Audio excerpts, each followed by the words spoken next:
like take 2 or 3 questions together. Yeah.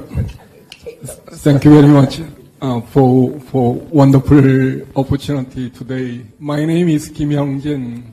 I'm a PhD student here at GRIPS and also former Korean ambassador to European Union and NATO. And I have questions about the work in UN Security Council. Recently, UN Security Council cannot do anything about North Korea. And how is it like working with Chinese and Russian POM reps there? Is there an issue of cooperation and is there an issue of rivalry there, or you are opposing on everything? And what is the prospect? And if I may, I'd like to add one more question. I understand you wrote a column together with Ambassador Bill Burns in Foreign Affairs about the transformation of diplomacy, how to save State Department. Was there any progress in the State Department, new culture, investing in people, and reform and innovation? What is it like today? Thank you very much. Okay, let me take one more question.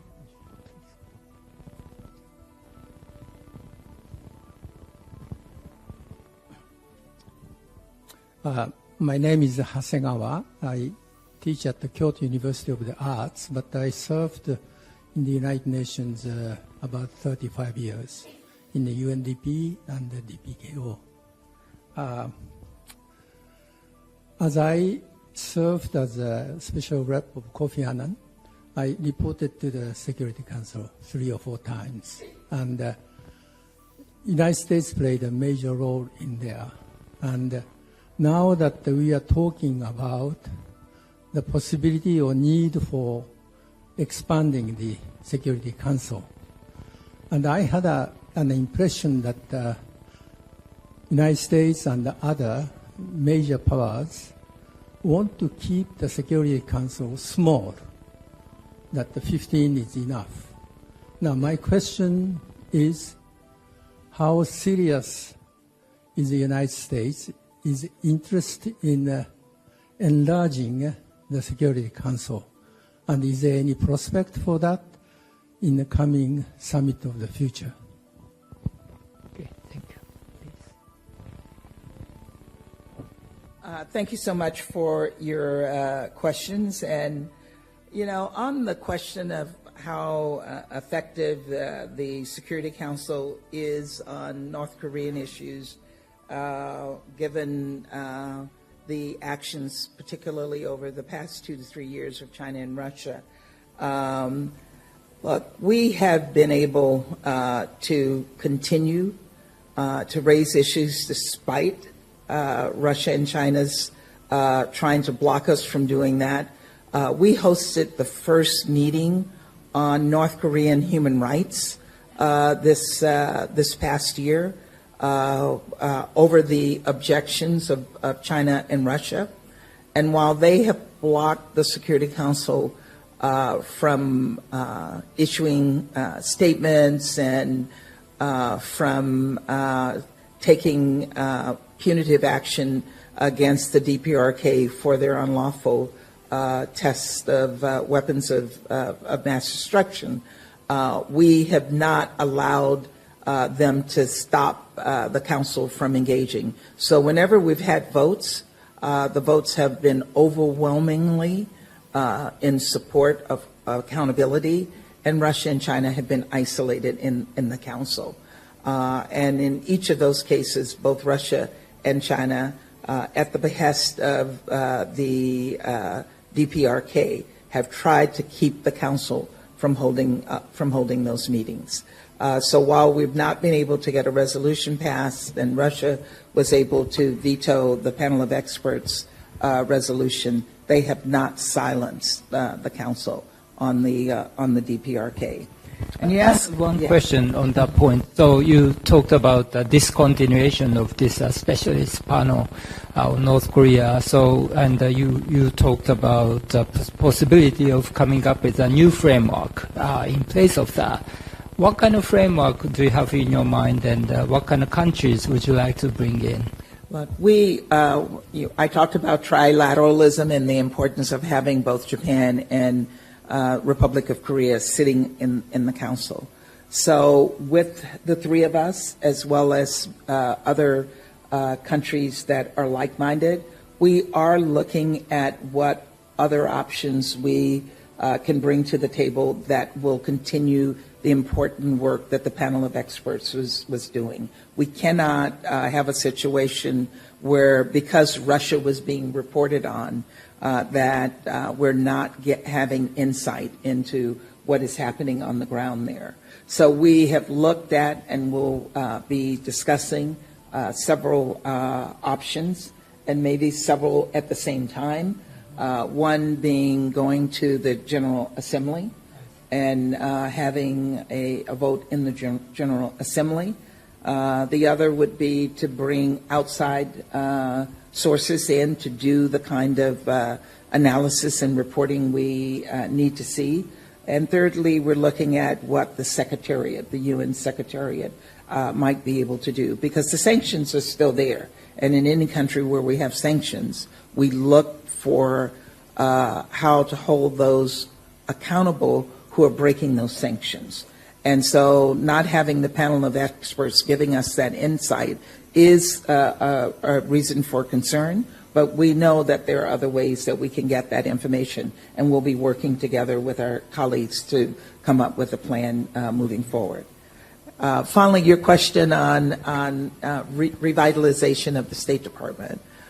This is something that was really important for me, having served as the Director General of the Foreign Service and Head of Personnel in the State Department, and seeing that we were losing ground in terms of our recruiting and our retention and our development of Foreign Service officers to ensure that they were prepared for the future. And part of that is investing in all three of those areas, investing in our recruitment to ensure that we have diversity, investing in mentoring and developing people once they come on board, and seeing that they have the skills that they need to succeed. So what I can say about that is it is a work in progress. A lot of it depends on funding. And if you watch politics in the United States, you know that we're still having issues in getting the funding that we require. But we're working on that, and Secretary Blinken has taken this up as a priority, and hopefully over the course of the next year or so, we'll start to see those efforts pay benefits for our young people in the future. And then on the possibility of expanding the Security Council, so you're exactly right. Previously, the United States and China and Russia agreed on one thing, and that was that we did not want to see changes in the Security Council. But in 2021, the U.S. pulled out of that, and we've made clear that it is important that we see reform in the Security Council and broadly in the UN. The Security Council of 70 years ago does not reflect the realities of today, where we have 193 members of the Security Council, where Africa does not have a permanent seat, Latin America does not have a permanent seat, and other countries around the world and other regions are not represented in a significant way in the council. So one, we have made clear in our discussions with some of the members of the so-called G4, Japan, Germany, and India, we support their becoming permanent members of the Security Council. And the President reinforced this in his speech last year, again reaffirming our support for permanent seats for Africa and Latin America and additional elected seats on the Council. Over the course of the past year, I have had a series of listening tours among regional groupings to get their ideas on how we might move this agenda forward. And we're continuing to work on that. Whether it will happen, well, I know it won't happen by September. It's not something that's easy to accomplish. I think one of the things I learned during the listening tour is that it's going to require a lot of work. There's no agreement among the 193 members on how this might work, but there is agreement that we do need change, and we have to work together to figure out how and that change will take place and what form that change will be. But it is something that we are absolutely committed to, and we're working to bring it to fruition. But we have to wrap up here, so thank you very much. We have learned many things, but I think we have at least learned at least 3 important things. One is some problems never go away, and we have to be very patient. 2, sometimes bad things happen. You know, the panel of experts on North Korean sanctions has been discontinued, but then we have to be creative. We have to find alternatives and, come out better, hopefully.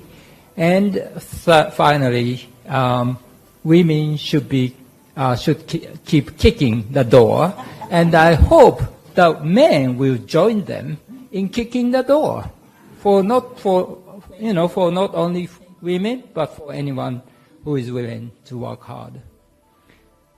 So I sincerely hope, under the Ambassador Thomas-Greenfield's leadership, we will work all together to make the world peaceful and prosperous place.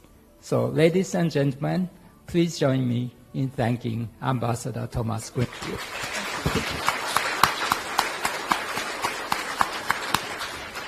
Thank you very much. Very good. Thank you.